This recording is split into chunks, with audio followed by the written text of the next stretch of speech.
ಯಶ್ಪಾಲ್, ರಾಮ ಮಂದಿರದ ಬಗ್ಗೆ ಇಷ್ಟೆಲ್ಲ ಮಾತಾಡ್ತಾ ಇದೆಯಾ ಯಶ್ಪಾಲ್? ರಾಮ ಮಂದಿರದ ಹುಂಡಿ ಲೂಟಿ ಮಾಡಿದವ್ರು ಯಾರು? ಬಿಜೆಪಿ. ರಾಮ ಮಂದಿರದ ಹುಂಡಿ ಲೂಟಿ ಮಾಡಿದವ್ರು ಯಾರು? ಹುಂಡಿ ಲೂಟಿ ಮಾಡಿದವ್ರು ಯಾರು?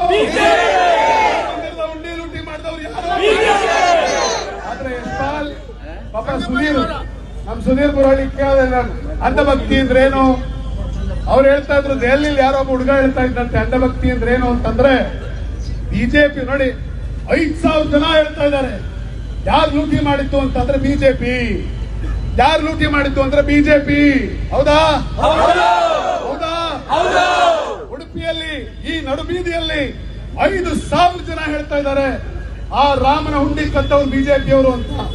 ನಾನು ಕೇಳಿದೆ ಅಂಧಭಕ್ತರು ಯಾರು ಅಂತಂದ್ರೆ, ಒಂದ್ ವೇಳೆ ಬಿಜೆಪಿಯವರು ಏನಾದ್ರು ರಾಮನ ಹುಂಡಿ ಕದ್ರು ಅಂತ ಹೇಳಿದ್ರೆ, ಈ ಮಾತನ್ನ ಸ್ವತಃ ದೇವರೇ ಬಂದು ನಾನು ಹುಂಡಿ ಕದ್ದವ್ರು ಬಿಜೆಪಿ ಅಂತ ಹೇಳಿದ್ರೆ, ಪಾಪ ಅಂಧಭಕ್ತರು ಹೇಳ್ತಾರಂತೆ, ದೇವ್ರೆ ನೀನು ಮುಸ್ಲಿಮು, ದೇವ್ರೆ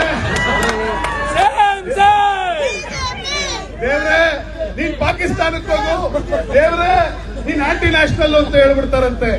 ಇಂಥ ಮೂರ್ಖತನಕ್ಕೆ ಇವತ್ತು ಮಗ್ಗರಿಯೋದಕ್ಕಾಗಿ ಜನ ತಯಾರಾಗಿದ್ದಾರೆ.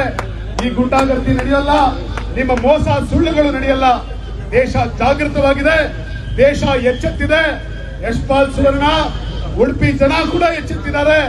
ದಯವಿಟ್ಟು ನೀವು ಎಚ್ಚೆತ್ಕೊಳ್ಳಿ. ಇಂಥ ಕೆಟ್ಟ ಮಾತುಗಳನ್ನ ಆಡಬೇಡಿ, ಕೆಡುಕು ಮಾತುಗಳನ್ನ ಆಡಬೇಡಿ. ನಾವು ಮನುಷ್ಯರು ಅನ್ನೋದನ್ನ ಮರಿಬೇಡಿ.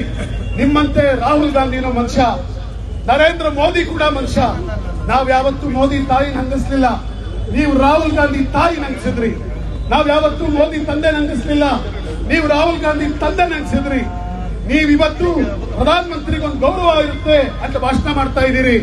ಆದ್ರೆ ಮನಮೋಹನ್ ಸಿಂಗ್ ಅವ್ರ ಬಗ್ಗೆ ನೀವು ಟೀಕೆ ಮಾಡಬೇಕಾದ್ರೆ, ಇದೇ ಮೋದಿ ಅವರು ಮನಮೋಹನ್ ಸಿಂಗ್ ರೈನ್ ಕೋಟ್ ಪಹನ್ಕರ್ ಸ್ನಾನ ಕರ್ತೆ ಹೇ ಅಂತ ಭಾಷಣ ಮಾಡಬೇಕಾದ್ರೆ, ಅವತ್ತು ಮನಮೋಹನ್ ಸಿಂಗ್ ಅವ್ರನ್ನ ಮೌನಿ ಸಿಂಗ್ ಅಂತ ನೀವು ಜರಿಬೇಕಾದ್ರೆ, ಅವತ್ತಿದೇ ಪ್ರಧಾನ ಮಂತ್ರಿಗಳ ಮಾತಾಡಿದ್ರು. ನಾವು ನಿಮ್ಮ ಮಟ್ಟಕ್ಕೆ ನಾವು ಯಾವತ್ತೂ ಮಾತಾಡ್ಲಿಲ್ಲ. ನಾವು ಹೇಳ್ತಾ ಇದ್ದೀವಿ, ಮಾತಿನಲ್ಲಿ ಸಭ್ಯತೆ ಇರಲಿ, ಮಾತಿನಲ್ಲಿ ಸತ್ಯ ಇರಲಿ, ಮಾತಿನಲ್ಲಿ ಪ್ರೀತಿ ಇರಲಿ, ವಿರೋಧದಲ್ಲಿ ಕೂಡ ಘನತೆ ಇರಲಿ. If injustice